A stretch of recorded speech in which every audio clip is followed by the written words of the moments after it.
RDX ആദ്യ വിഷയത്തിലേക്ക് ആശാ വർക്കർമാരുടെ സമരം ഒരു മാസം പിന്നിട്ടിരിക്കുന്നു. കേന്ദ്രമന്ത്രി സുരേഷ് ഗോപി ദിവസേന എന്നോണം സമരപ്പന്തലിൽ എത്തുന്നുണ്ട്. കേന്ദ്ര സർക്കാരിനെതിരെ കൂടി നടക്കുന്ന സമരത്തിൽ കേന്ദ്രമന്ത്രി സമരപ്പന്തലിലെത്തി എല്ലാ ദിവസവും ഐക്യദാർഢ്യം പ്രഖ്യാപിച്ചിട്ട് സർക്കാരിൻ്റെ ഭാഗത്തു നിന്നുള്ള വിശദീകരണം പറയാതെ പോകുന്നതിലെ വിരോധാഭാസം അവിടെ നിൽക്കട്ടെ. ആശമാരുടെ വേതനത്തിൽ കേരള സർക്കാരുകൾ പറയുന്ന വ്യത്യസ്ത നിലപാടുകളിൽ ഏതാണ് ശരി എന്നാണ് ദിവസങ്ങളായി വരുന്ന മുഖ്യ ചോദ്യം. ആശാ വർക്കർ സ്കീം അടക്കം കേന്ദ്രാവിഷ്കൃത ആരോഗ്യ പദ്ധതികളിൽ കേരളത്തിന് എല്ലാ കുടിശ്ശികയും തീർത്തു കൊടുത്തെന്ന് കേന്ദ്ര സർക്കാർ പറയുന്നു. എന്നാൽ 636 കോടി രൂപ ഇനിയും കിട്ടാനുണ്ടെന്നാണ് കേരളത്തിൻ്റെ വാദം. ഇതിലാര് പറയുന്നതാണ് നമ്മൾ വിശ്വസിക്കേണ്ടത്? ഇതിലേതാണ് ശരി എന്നാണ് ഇന്ന് മാതൃഭൂമി ദിനപത്രത്തിൻ്റെ മുഖ്യ വാർത്താ തലക്കെട്ട്. വാർത്ത വായിച്ചു തീർന്നിട്ടും ആരാണ് ശരിയെന്ന് മാത്രം വ്യക്തമാകുന്നില്ല. ലഭ്യമായ വിവരങ്ങൾ വെച്ച് ന്യൂസ് മലയാളം ഒരു വസ്തുതാന്വേഷണം നടത്തുകയാണ്. അതിലേക്ക് കാണാം 59 സെക്കൻഡിൽ ആ വാർത്ത. കേരളത്തിന് കുടിശ്ശിക തീർത്തു നൽകിയെന്ന് കേന്ദ്ര സർക്കാർ. എന്നാൽ എത്ര തീർക്കാനുണ്ടായിരുന്നു? അതെല്ലാം തീർത്തോ? തീർത്തെങ്കിൽ എപ്പോൾ എന്നൊരു വ്യക്തത കേന്ദ്രമന്ത്രി JP നദ്ദ പറഞ്ഞതിലുമില്ല. ഈ വർഷത്തെ എല്ലാ കുടിശ്ശികയും പൂർണ്ണമായും വകയിരുത്തിയിട്ടുണ്ടെന്ന് കേന്ദ്രം ആവർത്തിക്കുന്നു. ഫെബ്രുവരി 25 വരെയുള്ള എല്ലാ പണവിനിയോഗ രേഖകളും നൽകിയിട്ടുണ്ടെന്ന് മന്ത്രി വീണ ജോർജും പറയുന്നു. എന്നാൽ 2023-24 സാമ്പത്തിക വർഷം, അതായത് കഴിഞ്ഞ വർഷം കേരളത്തിന് കിട്ടാതെ പോയ തുകയെപ്പറ്റി കേന്ദ്രം മിണ്ടിയിട്ടില്ല. കേരളത്തിന് കിട്ടേണ്ടിയിരുന്നത് 826.02 കോടി രൂപ.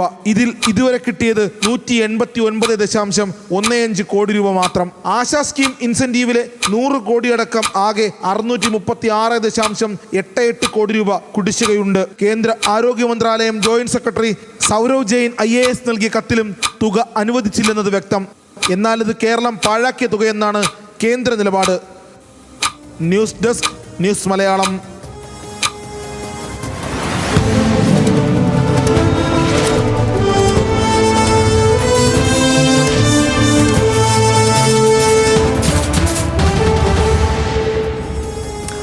പക്ഷേ അതിന്റെ വിശദാംശങ്ങൾ പരിശോധിച്ചിട്ട് വരാം. ഇന്നലെയും നമ്മൾ ആശാവർക്കർമാരുടെ സമരം പരിശോധിച്ചാണ്. ഇന്ന് കുറെ കൂടെ വിശദമായിട്ട് ആ ധനം ആശമാരുടെ അതെ അത് പരിശോധിച്ചിട്ട് വരാം. കേന്ദ്രം മുഴുവൻ തുകയും തന്നോ എന്നതാണ് ഏറ്റവും പ്രധാനപ്പെട്ട ചോദ്യം. ഇന്നത്തെയും ഇന്നലത്തെയും പത്രങ്ങളും മാധ്യമങ്ങളും നാട്ടുകാരാകെയും ചർച്ച ചെയ്യുന്ന കാര്യം ഇതാണ്. കേന്ദ്രം മുഴുവനും തുകയും തന്നോ എന്നതാണ്. തന്നില്ല എന്നാണ് സംസ്ഥാന സർക്കാർ പറയുന്നത്. കേന്ദ്രാവിഷ്കൃത പദ്ധതി തുക കുടിശ്ശികയാണെന്നാണ് കേരളത്തിന്റെ അഭിപ്രായം. കേന്ദ്രം നൽകേണ്ടുന്ന പണം നൽകിയിട്ടില്ല. തർക്കം 2023-24 സാമ്പത്തിക വർഷത്തെ തുകയെ ചൊല്ലിയാണ്. ഈ പോയിന്റ് പ്രത്യേകമായി ശ്രദ്ധിക്കണം. ഒരു വർഷത്തേതാണ്. കേന്ദ്രത്തിൽ നിന്ന് ലഭിക്കേണ്ടത് 826.02 കോടി രൂപയാണ് ലഭിക്കാനുള്ളത് എന്നവർ പറയുന്നു. അനുവദിച്ചത് 189.15 കോടി രൂപ മാത്രം. ഇത് കണക്ക് കൃത്യമാണ്. ഇതാണ് എന്തുകൊണ്ട് അങ്ങനെ വന്നു എന്ന് നമ്മൾ പരിശോധിക്കും. 23-24 സാമ്പത്തിക വർഷത്തെ 636.88 കോടി രൂപ കുടിശ്ശികയായിട്ട് ഇപ്പോഴും കിടക്കുകയാണ്. സംസ്ഥാനത്തിന് കിട്ടിയിട്ടില്ല, വസ്തുതയാണ്. കിട്ടിയ 189.15 കോടി അറ്റകുറ്റപ്പണി, കാരുണ്യ ഗ്രാൻഡ് ഇനത്തിൽ മാത്രമാണ്. ആശമാരുടെ ഇൻസെൻറ്റീവ് ഉൾപ്പെടെ കിട്ടിയിട്ടില്ല എന്നതാണ് ഇതിൽ ഏറ്റവും പ്രധാനപ്പെട്ട കാര്യം. ആശമാരുടെ ഇൻസെൻറ്റീവ് കിട്ടിയിട്ടില്ല. ആശാ സ്കീമിൽ മാത്രം കുടിശ്ശിക 100 കോടി രൂപയുണ്ട്. കേന്ദ്ര സർക്കാർ നൽകിയിട്ടില്ല എന്നതാണ് അതിലെ വിശദാംശം, പ്രധാനപ്പെട്ട കാര്യം. തുക കിട്ടാതിരുന്ന എന്തുകൊണ്ടാണ് എന്നതുകൂടെ നമ്മൾ പരിശോധിക്കണം. അതൊന്നും ഇതുവരെ വിശദമായിട്ട് വന്നിട്ടില്ല. അതാണ് തുക കിട്ടാതിരുന്നത് ആയുഷ്മാൻ ആരോഗ്യ മന്ദിർ കോ ബ്രാൻഡിങ്ങിലെ തർക്കം മൂലമാണ്. ഇതാണ് നമ്മൾ പ്രത്യേകമായിട്ട് പരിശോധിക്കേണ്ടത്. അതായത് പദ്ധതിയുടെ പേര് മാറ്റണമെന്ന് കേന്ദ്രം പറഞ്ഞു. എന്ന് വെച്ചാൽ ആയുഷ്മാൻ ആരോഗ്യ മന്ദിർ എന്ന് എല്ലാ സ്ഥാപനങ്ങൾക്കും മുന്നിൽ ഒട്ടിവെച്ച് വെക്കണമെന്ന് പറഞ്ഞു. അത് കേരളം എതിർത്തു. കുടുംബാരോഗ്യ കേന്ദ്രങ്ങൾ ആയുഷ്മാൻ ആരോഗ്യ മന്ദിർ ആക്കണമെന്നായിരുന്നു കേന്ദ്രത്തിൻ്റെ നിലപാട്. പക്ഷേ അത് കേരളം പറ്റുകയില്ല എന്ന് പറഞ്ഞു. കേരള പരിസരവുമായി യോജിക്കാത്ത, നമ്മുടെ കൾച്ചറായിട്ടും നമ്മുടെ ലാംഗ്വേജുമായിട്ട് യോജിക്കാത്ത പേരാണത് എന്ന് സംസ്ഥാനം ഇതോട് വിയോജിപ്പ് പ്രകടിപ്പിച്ചു എന്നതാണ് അതിൽ ഏറ്റവും പ്രധാനപ്പെട്ട കാര്യം. ആ വിയോജിപ്പാണ് ഈ കാര്യങ്ങളുടെ അടിസ്ഥാനമായി വന്നത്. പിന്നീട് കേന്ദ്രമന്ത്രി JP നദ്ദ പറഞ്ഞത് ശരിയാണോ എന്നതാണ് നമ്മുടെ ഒരു പ്രധാനപ്പെട്ട ചോദ്യം നമ്മുടെ മുന്നിലുള്ളത്. പരിശോധിക്കാം. നൽകിയെന്ന് പറഞ്ഞത് നദ്ദ കേരളത്തിന് നൽകിയെന്ന് പറഞ്ഞത് 2024-25 തുകയാണ്. തൊട്ടു മുൻവർഷത്തെ തുക നൽകിയിട്ടില്ല എന്ന് നമ്മൾ കാണണം. കഴിഞ്ഞ വർഷത്തെ കുടിശ്ശിക പരാമർശിച്ചിട്ടേ ഇല്ല മന്ത്രി എന്നതാണ് സുരേഷ് ഗോപിയും ഇക്കാര്യങ്ങൾ ചർച്ച ചെയ്യുന്ന മറ്റുള്ള ആളുകളും അറിയേണ്ടുന്നൊരു പ്രധാനപ്പെട്ട കാര്യം. പണവിനിയോഗ റിപ്പോർട്ട് നൽകിയിട്ടില്ല എന്നാണ് കേന്ദ്രം പറഞ്ഞത്. യൂട്ടിലിറ്റി സർട്ടിഫിക്കറ്റ് നൽകിയിട്ടില്ല എന്ന് കേന്ദ്രം പറയുന്നു. പക്ഷേ കഴിഞ്ഞ മാസം വരെയുള്ളത് നൽകിയെന്നാണ് ആരോഗ്യവകുപ്പ് മന്ത്രി വീണ ജോർജ് നിയമസഭയ്ക്ക് മുമ്പാകെയും പുറത്തും പറഞ്ഞത്. 2023-24 വർഷം തുക കുടിശ്ശികയുണ്ടെന്ന് കേന്ദ്രം സമ്മതിക്കുന്നു. നമ്മൾ നേരത്തെ പറഞ്ഞ ഈ ബ്രാൻഡിങ്ങിലെ തർക്കവുമായി ബന്ധപ്പെട്ട് കേന്ദ്രം ആ പണം കൊടുത്തിട്ടില്ല. ഇത് വ്യക്തമാക്കുന്ന കേന്ദ്രത്തിൻ്റെ കത്തുകൾ കേരളത്തിൻ്റെ കൈവശമുണ്ട്. നിയമസഭയ്ക്ക് മുമ്പാകെ അവർ അവതരിപ്പിച്ചതാണ്. പണവിനിയോഗ റിപ്പോർട്ട് നൽകി ഇത് നിയമസഭയിൽ വെച്ചു എന്നവർ പറയുന്നു. NHM പദ്ധതികൾ നടപ്പാക്കിയത് സംസ്ഥാന വിഹിതം മാത്രം ഉപയോഗിച്ചാണ് ആ വർഷം എന്നത് വീണ ജോർജ് ആവർത്തിച്ച് പറയുന്നുണ്ട്. 2024 ജൂണിൽ ആയുഷ്മാൻ ആരോഗ്യമന്ത്രി പേര് കേരളം അംഗീകരിച്ചു. ആദ്യം എതിർത്താണ്, പക്ഷേ പിന്നീട് അംഗീകരിക്കേണ്ടി വന്നു. കാരണം ഒരുപാട് തുക പോയി. അതുകൊണ്ട് ഇങ്ങനെ കേരളത്തിന് വകയിരുത്തിയത് 913.24 കോടി രൂപയായിരുന്നു 24-25 സാമ്പത്തിക വർഷത്തിൽ. അധിക ഗ്രാന്റ് അടക്കം പിന്നീട് വകയിരുത്തിയത് 938.80 കോടി രൂപ. പാഴാക്കിയ തുകയുടെ ഉത്തരവാദിത്തം എന്ന് വെച്ചാൽ ഒരു വർഷത്തെ പണം കിട്ടിയില്ല, ആ തുകയുടെ ഉത്തരവാദിത്തം കേരളത്തിനാണെന്നാണ് കേന്ദ്രം പറയുന്നത്. ഇതാണ് ഹർഷൻ നമ്മുടെ കൈവശമുള്ള വിശദാംശങ്ങൾ. അതായത് ഒരു വർഷത്തെ തുക കിട്ടിയിട്ടില്ല എന്നത് കേന്ദ്രവും കേരളവും സമ്മതിക്കും. ആ തുക കിട്ടാത്തതിന് കാരണമായത് ഈ പറയുന്ന ബ്രാൻഡിങ്ങിലെ തർക്കം മൂലമാണ്. കേന്ദ്രം സംസ്ഥാനത്തെ ആരോഗ്യ കേന്ദ്രങ്ങൾക്ക് മുന്നിൽ പ്രത്യേക പേര് വെക്കണമെന്ന് പറഞ്ഞു. കേരളം അത് പറ്റില്ല എന്ന് പറഞ്ഞു. അത് സമ്മതിച്ചില്ലെങ്കിൽ പണം തരില്ല എന്ന് പറഞ്ഞു. അങ്ങനെയാണ് ആ പണം കിട്ടാതായത്. എന്താണ് ഹർഷൻ തോന്നുന്നത്? റൈറ്റ്, അത് ഇതിലൊരു പ്രധാനപ്പെട്ട പ്രശ്നം. ഇതിങ്ങനെ സ്ട്രെയിറ്റ് ആയി പറഞ്ഞാൽ ആളുകൾക്ക് വ്യക്തമാവും. 2023-24 പണം തന്നിട്ടില്ല. അതാണ് 2024-25 പണം തരും. അതല്ലെങ്കിൽ അത് വകയിരുത്തിയിട്ടുണ്ട്. ഈ നിലയ്ക്ക് അതിനെ മനസ്സിലാക്കിയാൽ പ്രശ്നമില്ല. പക്ഷേ ഇതിൽ ഈ പണം തന്നിട്ടുണ്ടോ എന്ന് ചോദിക്കുമ്പോൾ തന്നിട്ടുണ്ട് എന്ന് JP നദ്ദ അവിടെ പറയുന്നുണ്ട്. കുടിശ്ശികയൊന്നുമില്ല എന്ന് പറയുന്നുണ്ട്. പക്ഷേ കുടിശ്ശികയില്ലാത്തത് ഏത് വർഷത്തെയാണ് എന്ന് പറയുന്നില്ല. അതാണ് ഞാൻ രാവിലെ മാതൃഭൂമി എടുത്തു വെച്ച് നോക്കുമ്പോൾ ഏതാണ് ശരി, വളരെ അതാണല്ലോ പ്രധാനപ്പെട്ട തലക്കെട്ട്. അപ്പം ഞാൻ വിചാരിക്കുന്നത് ഓക്കെ, ഇത് വായിച്ച് നോക്കിക്കഴിഞ്ഞാൽ നമുക്ക് കാര്യം പിടികിട്ടും. മൊത്തം വായിച്ച് നോക്കിയാൽ അതൊരു ബാലൻസ് കെ നായരാണ്. അത് അവിടെയില്ല ഇവിടെയില്ല എന്ന മറ്റുള്ള റിപ്പോർട്ട് വായിച്ചപ്പോൾ നമുക്ക് വ്യക്തതയില്ല.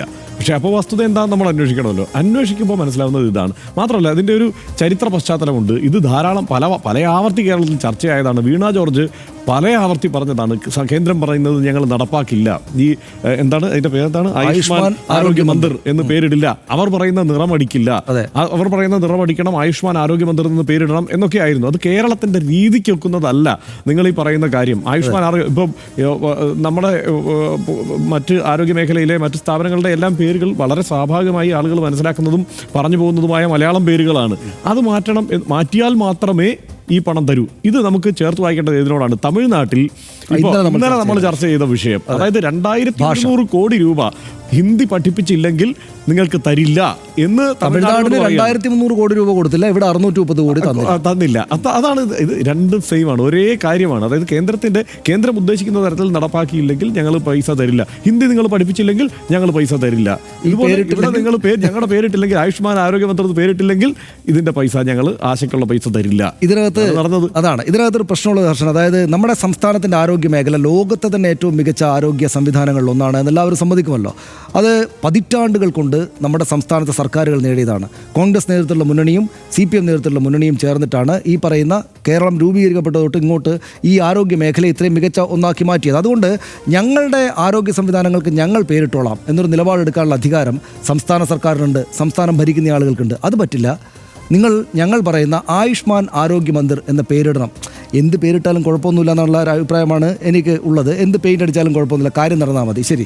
പക്ഷേ അങ്ങനെ ഒരു അവകാശം, ഒരു ക്രെഡിറ്റ് എടുക്കൽ രാഷ്ട്രീയം സംസ്ഥാനത്തിന് മുന്നോട്ട് വെക്കാവുന്നതേ ഉള്ളൂ. ഞങ്ങൾ ആ പേര് കൊടുക്കില്ല എന്ന് പറയാം, തമിഴ്നാട് ഭാഷയുടെ കാര്യത്തിൽ പറയുന്നത് പോലെ.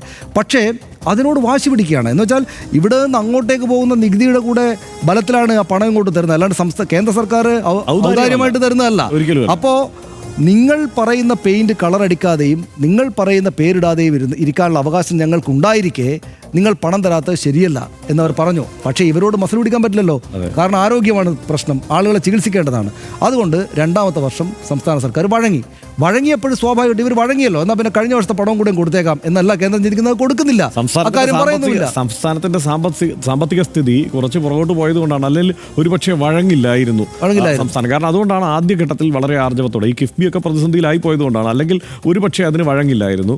മാത്രമല്ല ഇതിന്റെ മൊത്തം കണക്കെടുത്ത് പരിശോധിച്ചാൽ ഇപ്പോൾ ഈ NHM വഴി ആകെ കിട്ടുന്ന പണം എന്ന് പറയുന്നത് പരമാവധി 900 കോടിക്ക് അകത്ത് വരുന്ന ഒരു ഫിഗറാണ്. പക്ഷേ സംസ്ഥാനം മുടക്കുന്നത് അത്രയാണോ? സംസ്ഥാനം ഏതാണ്ട് 12,000 കോടിക്ക് മേലാണ് സംസ്ഥാനത്തെ ആരോഗ്യ മേഖലയ്ക്ക് വേണ്ടി ചെലവഴിക്കുന്നത്.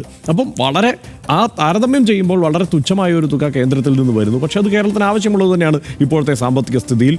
ആ പണത്തിൻ്റെ പേരിൽ ഈ കേന്ദ്രം ആവശ്യപ്പെടുന്ന മട്ടിൽ ഇതിനെ മൊത്തം മാറ്റി തീർക്കണം എന്ന് പറയുന്നതിനെയാണ് കേരളം ചോദ്യം ചെയ്യുന്നത്. സ്വാഭാവികമായി ഇപ്പോൾ തമിഴ്നാടിൻ്റെ ഇപ്പോഴത്തെ ഈ ഭാഷാ വിഷയത്തിൽ തമിഴ്നാടിൻ്റെ നിലപാടുമായി നമ്മൾ താരതമ്യം ചെയ്താൽ ഒരു ഫെഡറൽ സ്റ്റേറ്റിൽ സ്വാഭാവികമായും ഇത്തരം തർക്കങ്ങളും ചോദ്യം ചെയ്യലുകളും ഒക്കെ ഉണ്ടാവേണ്ടതാണ്. മാത്രമല്ല ഈ ഔദാര്യം എന്ന മട്ടിലുള്ള ഒരു നിലപാടും സ്വീകരിക്കാൻ പാടില്ലാത്തതാണ്. മറ്റൊരു കാര്യം കൂടി ഇതിനോട് ചേർത്ത് വെക്കേണ്ട ഒരു കാര്യം എനിക്ക് തോന്നുന്നത്, ഇതേ സമീപനം തന്നെയാണ് ഈ ഭവന നിർമ്മാണ പദ്ധതികളുടെ കാര്യത്തിലും കേന്ദ്രം സ്വീകരിച്ചത്. ഓർക്കുന്നുണ്ടാവുമല്ലോ, ഈ കേന്ദ്രത്തിന്റെ വിഹിതം തരണമെങ്കിൽ ഈ നമ്മുടെ ഈ PMAY പദ്ധതി പ്രകാരമുള്ള 2500 കോടി രൂപ ഞങ്ങൾ തരണമെങ്കിൽ നിങ്ങളത് ഇതിങ്ങനെ PMAY പദ്ധതി പ്രകാരം തരുന്ന വീടുകളാണ് എന്ന് എഴുതി വെക്കണം. ആ വീടിന് മുന്നിൽ പ്രധാനമന്ത്രിയുടെ ഫോട്ടോ വേണം. ഇങ്ങനെയുള്ള നിബന്ധന ഇക്കാര്യത്തിലും കേന്ദ്രം വെച്ചിട്ടുണ്ട്. അവിടെയും ഈ പറഞ്ഞതുപോലെ 19,000 കോടി 20,000 കോടിയോളം മുടക്കുന്നതാരാണ്? സ്റ്റേറ്റ് ആണ്. ഈ ലൈഫ് മിഷൻ പദ്ധതിയിൽ 10-20,000 കോടി രൂപ മുടക്കുന്നത് സ്റ്റേറ്റ് ആണ്. ഒരു 2,500 കോടിക്ക് മേൽ പണം മുടക്കുന്നത് കേന്ദ്രവുമാണ്. പക്ഷെ അവിടെയും നമ്മൾ പറയുന്നത് എന്താണ്? കേരളം ഇങ്ങനെയല്ല. കേരളത്തിൽ ഇങ്ങനെ ഇത് സൗജന്യമായി കിട്ടിയതാണെന്ന് ആരും എഴുതി പ്രദർശിപ്പിക്കാൻ താല്പര്യപ്പെടില്ല. മാത്രമല്ല, മൊത്തം അവസ്ഥ എടുത്ത് പരിശോധിച്ചാൽ നമ്മൾ സമ്പൂർണ്ണമായി ദാരിദ്ര്യത്തെ മറികടക്കാൻ നിൽക്കുന്ന ഒരു സംസ്ഥാനമാണ്. ആ അഭിമാന ബോധത്തിൽ നിൽക്കുന്ന ജനതയാണ് ഇവിടെയുള്ളത്. അപ്പോൾ സ്വാഭാവികമായും ഇതൊക്കെ ഇതുപോലെ എനിക്കിത് സൗജന്യം കിട്ടിയ വീടാണെന്ന് എഴുതി വെച്ചിട്ട് ആരെങ്കിലും അതിനകത്ത് താമസിക്കാൻ, അതാണ് അതിനകത്ത് പ്രശ്നം. പക്ഷേ അതായത് ഇങ്ങനെ കേന്ദ്രം ഉപദ്രവിച്ചു കൊണ്ടിരിക്കുന്നത് കൊണ്ട് 2023 പണം അവർ തരാത്തത് കൊണ്ട് അതിനകത്ത് 100 കോടി രൂപ ആശമാർക്കുള്ള ഇൻസെൻറ്റീവ് ആയതുകൊണ്ട് ആശമാർക്ക് അവരുദ്ദേശിക്കുന്ന തരത്തിൽ പണം കൊടുക്കാൻ പറ്റുന്നില്ല. എന്നാൽ സമരം നടന്ന ആളുകൾ, ആശാ വർക്കേഴ്സ് അസോസിയേഷൻ, SUC-ക്കാർ ഇത് പറയണ്ടേ? ഇതുകൂടെ പറയണ്ടേ? ഇവിടുത്തെ മാധ്യമങ്ങൾ ആ നിലയ്ക്ക് ഇങ്ങനെ ഒരു പ്രശ്നം കൂടിയുണ്ട് എന്ന കാര്യം പറയണ്ടേ? അതിലും വലിയ തമാശ എന്താണെന്ന് വെച്ചാൽ, ഈ ആശാ വർക്കർമാരുടെ സമരത്തിന് ഐക്യദാർഢ്യം പ്രഖ്യാപിച്ചുകൊണ്ട് നമ്മുടെ നാട്ടിലെ സാംസ്കാരിക നായരെല്ലാം ചേർന്ന് കഴിഞ്ഞ ദിവസം ഒരു പ്രസ്താവന ഇറക്കി. സമരത്തിൻ്റെ ആദ്യ ദിവസങ്ങളിൽ വലിയ ദീർഘമായിട്ടുള്ള പട്ടികയാണ്, ഒരുപാട് ആളുകൾ അതിനകത്ത് ഒപ്പിട്ടിട്ടുണ്ട്. അവരതിനകത്ത് ഒരു വരി പറഞ്ഞ് എന്നെ വലിയ തോതിൽ ചിരിപ്പിച്ചു. അതായത്, ഇനിയിപ്പോൾ കേന്ദ്രം പണം തരാത്തതാണ് പ്രശ്നമെങ്കിൽ കേരളം അതിനകത്ത് ഇടപെട്ട് അക്കാര്യത്തിൽ സൊല്യൂഷൻ കാണണമെന്നാണ് അവർ എഴുതി വെച്ചിരിക്കുന്നത്. അതായത് 2 കാര്യങ്ങളാണ്. ഒന്ന്, കേന്ദ്രം അതിനകത്തൊരു പ്രശ്നമുണ്ടോ? ഇപ്പോൾ മാതൃഭൂമിയുടെ ഹെഡ്ലൈൻ എഴുതിയതുപോലെ പ്രശ്നമുണ്ടോ എന്ന കാര്യം ഈ സാംസ്കാരികർക്ക് പരിശോധിച്ചാൽ മതി.